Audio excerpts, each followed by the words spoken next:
Good evening everyone. Good evening sir. ठीक है बेटा, गुड इवनिंग। कैसे हैं सब लोग? मस्त, सब लोग बढ़िया। इस समय थोड़ा फीवर वगैरह भी चल रहा है। मतलब अगर किसी वजह से तुम्हारा पिछला 15 दिन 1 महीना डिस्टर्ब हुआ है तो बिल्कुल पैनिक लेने की जरूरत नहीं है। जिन्होंने पढ़ा है अच्छी बात है, जिन्होंने उतना नहीं पढ़ा है 2 महीने बहुत होते हैं। तो जो समय है दैट इज टू मच, काफी है। कहा जाता है ना कि 100 सुनार की 1 लोहार की। तो आप अपने को, लोहार का मतलब हार्ड वर्किंग पर्सन होता है, क्योंकि लोहार क्या काम करता है, सोने को काटने के लिए ताकत नहीं चाहिए, नजाकत चाहिए, स्किल चाहिए, लेकिन लोहे को काटने के लिए ताकत भी चाहिए स्किल के साथ। इसलिए कहा जाता है ना 100 सोनार की और 1 लोहार की। और लोहार का मतलब, मेरे अनुसार लोहार का मतलब है the person who is very hard working, जो बहुत ही हार्ड वर्किंग है। सो मेरा ये बड़ा क्लियर कट मानना है कि अभी तक आपने जो पढ़ाई की है ओवर द ईयर, अभी पिछले 6 महीने में 8 महीने में, उसमें तुम्हारा जो स्किल है, योग्यता है, वो तुम्हें मदद कर रही है। अब आखिरी दिनों में आपका स्किल तो थोड़ा काम करता है, लेकिन अब स्किल से ज्यादा आपका रेगुलर होना, पंक्चुअल होना और हार्डवर्किंग होना और कमिटेड होना। कमिटमेंट बड़ा इंपॉर्टेंट है, क्योंकि हम इवनिंग में कमिटमेंट करते हैं, मॉर्निंग में ब्रेक कर देते हैं। तो आपका कमिटेड होना, हार्डवर्किंग होना, सिंसियर होना, ये बहुत इंपॉर्टेंट है। आखिरी 2 महीने में जो पढ़ा है उसी को रिवाइज कर डालें तो आप कॉम्पिटिशन के अंदर मौजूद हैं। तो मेहनत से पढ़िएगा। कोई भी बच्चा कम प्रिपेयर्ड भी है, ये सोच के इस समय पढ़ाई मत कम कर देना कि अब हम क्या कर लेंगे। नहीं बेटा, जो पढ़ाई आखिरी 2 महीने में होती है, आखिरी के 1 महीने में होती है, वो अलग ही लेवल की होती है। तुम्हें भी पता है बेटा, कोई मैच हो रहा है, उसमें पहली बॉल पर बैट्समैन का रिस्पॉन्स और आखिरी बॉल पर बैट्समैन के रिस्पॉन्स में बहुत फर्क होता है। पहली बॉल को तो बैट्समैन होता है ना, बिल्कुल सेफली प्ले कर देता है, लेकिन शायद कोई भी दुनिया का बैट्समैन हो और आखिरी बॉल अगर फर्स्ट इनिंग का बैट्समैन बैटिंग कर रहा है तो आखिरी बॉल पे आंख मूंद के छक्का ही मारने की कोशिश करता है। तो अब आप इस समय आखिरी बॉल पे हैं, और आखिरी बॉल का मतलब है what ever you have done, अब आप केवल और केवल मेहनत करिए, रिवीजन करिए। इस दौरान आपके टीचर पढ़ाएंगे, उसको आगे आप रिवीजन में डालते रहिएगा। आज तक जो पढ़ लिया है उसके रिवीजन के बारे में ज्यादा चिंता करिए। सफलता पाने के लिए स्किल से ज्यादा मेहनती होना जरूरी है। स्किल्ड लोग जो होते हैं वो कुछ जगह सफल हो सकते हैं, लेकिन हार्डवर्किंग लोग हर जगह सफल होते हैं। वापस आएंगे, इलेक्ट्रोमैग्नेटिक इंडक्शन पढ़ रहे थे, उसके अंतर्गत जो हमने लास्ट टर्न पर इमोशनल ईएमएफ किया था, उसी का एक और पार्ट है electromagnetic induction and conservation of energy.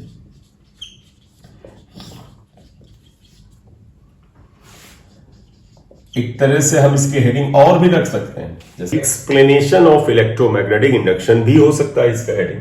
एक ऐसे यू शेप्ड फ्रेम ले लीजिएगा, ये कंडक्टिंग फ्रेम है, ये हमने रेजिस्टेंस ले लिया। देखिएगा बेटा, ये जो आर रेजिस्टेंस है, ये जो हमने एक वायर बनाया, हम इससे पी क्यू एस टी बना देते हैं। इस वायर का रेजिस्टेंस है जो कि यू शेप फ्रेम में रखा गया है। मैग्नेटिक फील्ड वैसे इनवर्ड हमेशा ले रहे हैं, आप आउटवर्ड ले सकते हैं, इससे कोई कंपल्सन नहीं है, लेकिन अगर हम नीचे ले रहे हैं तो उससे फालतू में उसमें खुराफात करने की कोई जरूरत भी नहीं। इसमें एक वायर ऐसे जा रहा, देखो बेटा, एक रॉड, जैसे हमने पहले एक रॉड लिया था लेंथ एल की, जब मूव करती थी मैग्नेटिक फील्ड, वही वाला कंसेप्ट है। ये एक रॉड है, इसको अगर हम जे के से लिखें, और ये लेंथ एल की है बेटा, ये वेलोसिटी v से राइट साइड में मूव कर रही है। It is moving with velocity v on the right side. तो आपको पता है बेटा, ये रॉड, अगर जरा सा इसकी थिकनेस बढ़ा लेते हैं, डायग्राम थोड़ा ज्यादा बेहतर हो जाएगा। ये रॉड है, इसकी लेंथ l है, अगर राइट साइड में मूव कर रही वेलोसिटी v से, तो इसके अंदर बेटा, इस रॉड के अंदर जो इलेक्ट्रॉन्स होंगे, तो पता है उन सभी इलेक्ट्रॉन्स पर एक फोर्स नीचे की ओर लगेगा Fm, और वो Fm था फोर्स ऑन इलेक्ट्रॉन। क्या लगेगा? Force on electrons. अगर ये Fm से लिखें, that equal to QBV sin 90 आएगा। एंगल देख लो बेटा, मैग्नेटिक फील्ड और वेलोसिटी के बीच का एंगल ये 90 है। Q को E लिख दो तो EBV आ जाएगा Fm। बेटा, it is the force on electron. अब आप प्रीवियस डेरिवेशन से रिलेट करेंगे तो कहोगे तुम कि सर इतना ही फोर्स पॉजिटिव चार्ज पे लगता था। हाँ बेटा, इसके अंदर जितने पॉजिटिव चार्ज हैं उन पे ये फोर्स ऊपर लगेगा, लेकिन पॉजिटिव चार्ज मूव नहीं कर सकते, इसलिए हम उन्हें नहीं दिखा रहे हैं। होगा क्या, ये इलेक्ट्रॉन इस फोर्स के प्रभाव में नीचे आएंगे बेटा। नीचे आने के बाद अब देखो बेटा, जब हम खाली रॉड ले रहे थे, ऐसे जब हमने इसके पहले डेरिवेशन में खाली रॉड लिया था, तो इलेक्ट्रॉन केवल नीचे कलेक्ट होते थे क्योंकि और जगह नहीं थी। लेकिन अब इलेक्ट्रॉन को देखो बेटा, इधर एक क्लोज पाथ मिल गया है, तो इलेक्ट्रॉन न केवल नीचे आएंगे बल्कि ये इस क्लोज पाथ पे मूव करने लगे बेटा। इस वायर के अंदर मूव करेंगे बेटा, लेकिन हमने वायर को थिन दिखाया है तो मैं यहां बना देता हूं। Electron starts moving in this direction, वो इस डायरेक्शन में मूव करने लगते हैं। आप इसका एक लॉजिक ये भी रख सकते हैं कि जब ये इलेक्ट्रॉन नीचे की तरफ आते हैं तो यहां इकट्ठे हो जाते हैं, ऊपर पॉजिटिव आयन होता है, इसलिए प्लस से माइनस एक इलेक्ट्रिक फील्ड होता है और ये पॉजिटिव एंड इलेक्ट्रॉन्स को इधर की ओर अट्रैक्ट करता है। तो इलेक्ट्रॉन यहां मूव करते हैं और मूव करते हुए आएंगे और ऐसे आप देखें एक क्लॉकवाइज डायरेक्शन में चक्कर काटेंगे। अब आपको यह भी ध्यान होगा कि जिस डायरेक्शन में इलेक्ट्रॉन चलते हैं उसके अपोजिट एक करंट पैदा हो जाती है। तो देखिएगा, ये इलेक्ट्रॉन अगर क्लॉकवाइज डायरेक्शन में चल रहे थे तो ये जो वायर है बेटा, इसमें करंट पैदा हो जाएगी I, opposite to the flow of electron के फ्लो के अपोजिट, और यहां पर भी इस वायर में भी होगी करंट आई पैदा हो जाएगी, ये आ जाएगी। ठीक है बेटा, तो अब यही हम यहां पर इसे लिखना चाहते हैं। इस फोर्स की वजह से electron starts moving in clockwise direction. तो आप क्या लिखोगे? Therefore, electrons starts moving in clockwise direction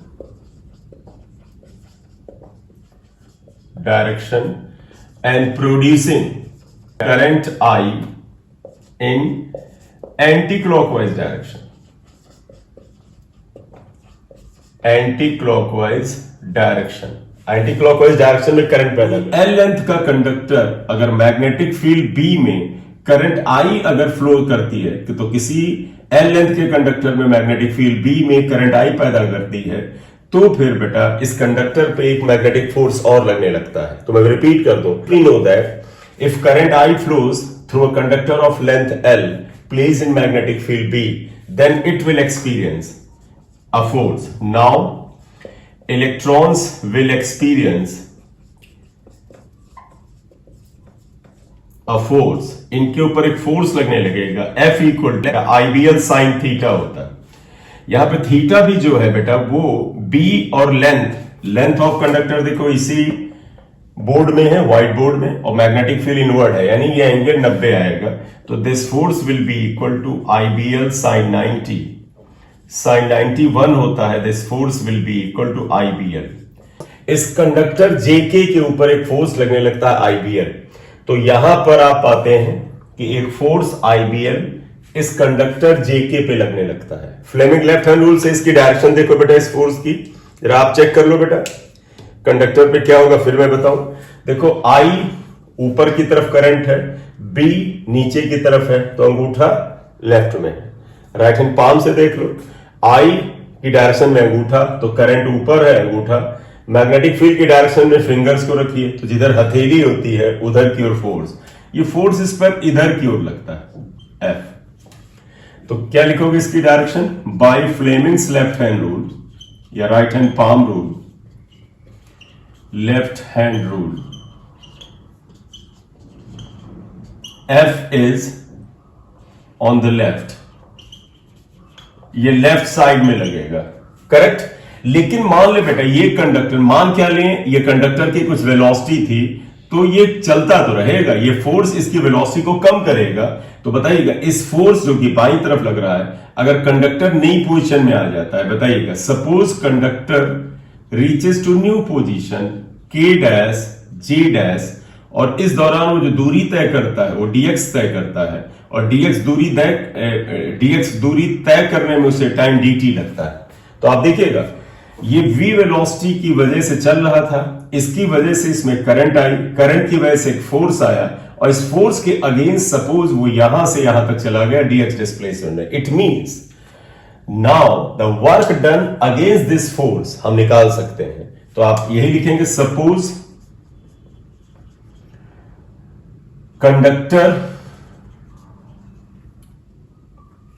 conductor L is displaced by dx in time dt। तो अगर ये टाइम dt में dx डिस्प्लेस हो जाता है तो हमें वर्डन निकालना है। तो वी हैव, बेटा इसको डेरिवेशन मत समझिएगा, क्योंकि इसको डेरिवेशन को ध्यान भी रखिएगा, न्यूमेरिकल में बड़ी मदद करेगा ये, और ये अच्छे न्यूमेरिकल में मदद करेगा। तो मैं तो तुमसे कहूंगा कि जो आखिरी में आंसर आए तो उसे तो बिल्कुल ही ध्यान रखें, लेकिन अगर प्रोसेस को भी ध्यान रखते हैं तो आपको कुछ अच्छे लेवल के क्वेश्चन में मदद मिल सकती है। तो देयरफॉर बताइएगा, therefore work done dw equal to क्या होता है, f डॉट dx। बेटे देखिए ये क्या आ जाएगा, f dx cos 180 आएगा। क्यों cos 180?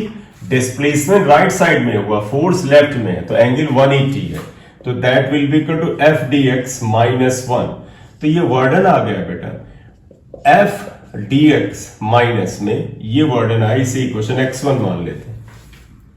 जब इलेक्ट्रॉन ऐसे घूमेगा तो इलेक्ट्रॉन के साथ चार्ज भी तो चल रहा है। अगर चार्ज को आप वर्डन से डिवाइड कर दें तो हम कोई एक क्वांटिटी पा सकते हैं, उसे क्या बोलते हैं बताओ बेटा? वर्डन डिवाइडेड बाय चार्ज को हम क्या कहते हैं? ईएमएफ कहते हैं, ईएमएफ कहते हैं, बिल्कुल सही। तो एक मिनट एफ की ये वैल्यू रख लेते हैं पहले, फिर आगे बढ़ते हैं। तो therefore D W equal to minus F की जगह लिखो IBL, ये आप लिख लें, IBL dx, ये आ गया। अब आप ऐसे करो आगे, देयरफॉर इंड्यूस्ड ईएमएफ या पोटेंशियल डिफरेंस, अगर आप इसको V से लिखें, बेटा देखिएगा, इंड्यूस्ड ईएमएफ या पोटेंशियल डिफरेंस को V से लिखें या E से लिखें, depending upon you already know that. बेटा आप ऑलरेडी जानते हैं कि ये होता है वर्डन अपॉन चार्ज। वर्डन को आप लिख दीजिएगा माइनस IBL dx, और चार्ज Q को आप IDT लिख दीजिएगा। बेटा सभी को याद है ना बेटा, I इक्वल टू होता है dq अपॉन dt, तो बेटा IDT इक्वल टू dq होता है ये। तो मैंने dq को देखो, dq को IDT कर दिया, ये I कैंसिल हो जाएगा, तो induced EMF E equal to BL dx upon dt आता है। तो यहां पर देखो E इक्वल टू आ जाएगा BL और dx अपॉन dt V होता है। तो यहां से एक बात निकल के आई कि भाई साहब इंड्यूस ईएमएफ यहां पर BLV हुआ। माइनस साइन अगर हम यहां भूल आए तो इसको रख लेना, देखो वर्डन की जगह ये माइनस था, ये माइनस से माइनस रख लेना, इसको इक्वेशन आप x2 लिख लो। अगर आपको बेटा इंड्यूस ईएमएफ मिल गया है, देखो ये ईएमएफ आ गया है, तो पता अगर ईएमएफ में इस रेजिस्टेंस R को डिवाइड कर दे तो करंट आ जाएगी। देयरफॉर इंड्यूस्ड करंट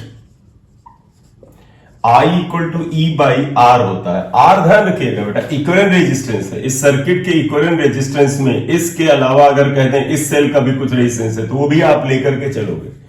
तो R एक्चुअली इक्विवेलेंट रेजिस्टेंस है, तो I equal to minus BVL upon R आ जाता है। और अब माइनस में रखना है तो रख लीजिए, अदरवाइज इसमें प्लस साइन कर सकते हैं, क्योंकि माइनस साइन क्या बताता है कि इंड्यूस करंट जो है वो मैग्नेटिक फील्ड में या फ्लक्स में चेंज का अपोज करता है। यार देयरफॉर बताइएगा, देयरफॉर पावर डिसिपेटेड, यहां बताइएगा पावर या इलेक्ट्रिकल पावर लिख दीजिएगा, इलेक्ट्रिकल पावर डिसिपेटेड। अगर आप इसमें पाए कि इलेक्ट्रिकल पावर कितनी डिसिपेट होती है, तो पावर को अगर हम P इलेक्ट्रिकल लिख लें बेटा, electrical that is equal to होता है I स्क्वायर R। तो देखो P electrical is equal to I की वैल्यू लिख दो माइनस BVL अपॉन R का होल स्क्वायर इंटू R। ऊपर वाला पोर्शन लिख लिया बेटा सबने।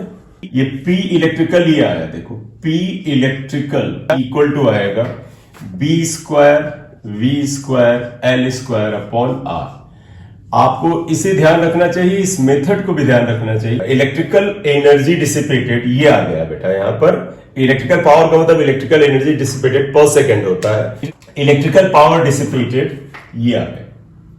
अब एक चीज और आप कर सकते थे कि यहां से यहां तक जाने में वर्क हुआ था, तो हम मैकेनिकल पावर भी हम यहां कर सकते हैं, लिखोगे एंड मैकेनिकल पावर।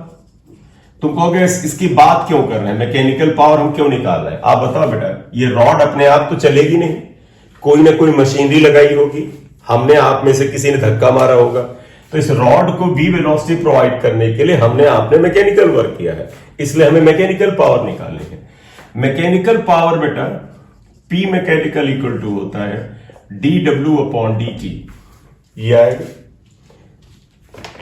या इससे अच्छा फार्मूला है तुम्हें याद है मैकेनिकल पावर का फार्मूला dW/dt भी होता है और F इंटू वी भी होता है, इसलिए P mechanical equal to F की वैल्यू IBL आई है इंटू वी आएगा, और I की वैल्यू अभी हम लोगों ने निकाला है, I इक्वल टू आया था E/R BBL, और E की वैल्यू कितनी थी बेटा BBL/R इंटू BBL। तो आप देखिए क्या है B² V² L² R। तो मैकेनिकल पावर जो आती है P मैकेनिकल, वो भी देखो बेटा इलेक्ट्रिकल पावर के बराबर ही आती है। देखो इलेक्ट्रिकल पावर मैकेनिकल पावर दोनों सेम है। इसका मतलब जानते क्या हुआ, इस रॉड को मूव कराने में हम और आप जितना मैकेनिकल पावर लगाएंगे या मैकेनिकल वर्क पर सेकंड करेंगे, उतनी ही इलेक्ट्रिकल एनर्जी मिलेगी। यानी जितनी आप समझिएगा, जितनी मैकेनिकल एनर्जी हम करते हैं उतनी ही हमें इलेक्ट्रिकल एनर्जी मिलती है। इसका मतलब हुआ law of conservation of energy इस फिनोमेना में आपको एप्लीकेबल होता हुआ नजर आता है। बोले बेटा करेक्ट? ठीक, चलिए बस यही कंक्लूजन यहां करना। इसके बाद इसके क्या इस्तेमाल हम बता रहे हैं। अब आप ये लिख दोगे सिंस P मैकेनिकल, यानी जो मैकेनिकल वर्क हमने और आपने पर सेकेंड किया, that is obtain as P electrical, वो इलेक्ट्रिकल के फॉर्म में आया। Hence law of conservation of energy, इसका फुल फॉर्म आप लिख दीजिएगा LOCOE, मतलब law of conservation of energy is applied या वैलिड, राइट? हाँ, जब कर लेना मुझे जरा ये वाला पोर्शन हटा के, बेटा ये वाला पोर्शन हटा के, ये डायग्राम इसीलिए जिंदा रखा है, इसका एक इफेक्टिव डायग्राम बनाना है। राइट वाला पोर्शन आप कर लें तो बताइएगा। बेटा जो डायग्राम अभी मैं यहां पर थोड़ा सा आगे एक्सटेंड करने जा रहा हूं, इसके बारे में ऑलरेडी पढ़ चुके हैं। आप गौर से देखो बेटा, एक ये सर्किट है जिसका ये रेजिस्टेंस R है। आप कहोगे सर हम इसको एक इलेक्ट्रिकल सर्किट की तरह एक्सप्रेस कर सकते हैं, इसका रेजिस्टेंस R है। इसमें एक ध्यान रखो बेटा, ये रॉड जो थी इसका EMF कितना आया था BBL। ये रॉड खुद में अपने आप एक सेल की तरह काम करने लगेगी। इसका ऊपर वाला एंड हायर वोल्टेज पे होगा, वही राइट हैंड पाम रूल लगा के देखें, हायर वोल्टेज पर होगा। इसका EMF BBL के बराबर होगा, जहां V उस रॉड की वेलोसिटी है, B यहां आसपास जो मैग्नेटिक फील्ड है, और L इस रॉड की लेंथ है। और इस रॉड का भी अपना कुछ अगर रेजिस्टेंस है, जैसे इस रॉड का अपना कुछ रेजिस्टेंस है, तो उसको यहां दिखा दीजिए, उससे आप इंटरनल रेजिस्टेंस की तरह दिखा दीजिए। तो आप कह सकते हो कि एक यू शेप्ड कंडक्टर के फ्रेम के ऊपर अगर एक वायर स्लाइड करता है, तो ये एक तरह से इस तरह के एक इलेक्ट्रिकल सर्किट की तरह काम करने लगता है। अब देखो ये सेल अपनी करंट I भेजेगा इधर की ओर। जो हमने अभी डेरिवेशन किया था, हमने इस रॉड के रेजिस्टेंस को R की बजाय 0 लिया था। तो हम अगर R को 0 लिख लेते हैं तो हमारा आंसर वैसे ही आ जाता है जैसे अभी किया था। तो बताओ अगर इसके अनुसार आपसे पूछा जाए व्हाट इज I, कि I क्या होगा, सिंपल बेटा करंट इलेक्ट्रिसिटी में चला जाना, लिखोगे total EMF upon total resistance या इफेक्टिव रेजिस्टेंस, ज्यादा बेटर वर्ड होगा। तो I इक्वल टू आ जाएगा E अपॉन टोटल रेजिस्टेंस। बेटा देखो R+R आया, ये दोनों सीरीज में ही हो जाते हैं एक दूसरे, यानी कि BVL अपॉन R+R आ जाता है। तो ऐसा कोई डायग्राम बना करके ऐसे, और आपसे उसमें करंट वगैरह पूछें तो एक सिंपल सर्किट में रिप्लेस करके आप कर सकते हैं। Correct? Yes sir. Okay sir. ठीक है।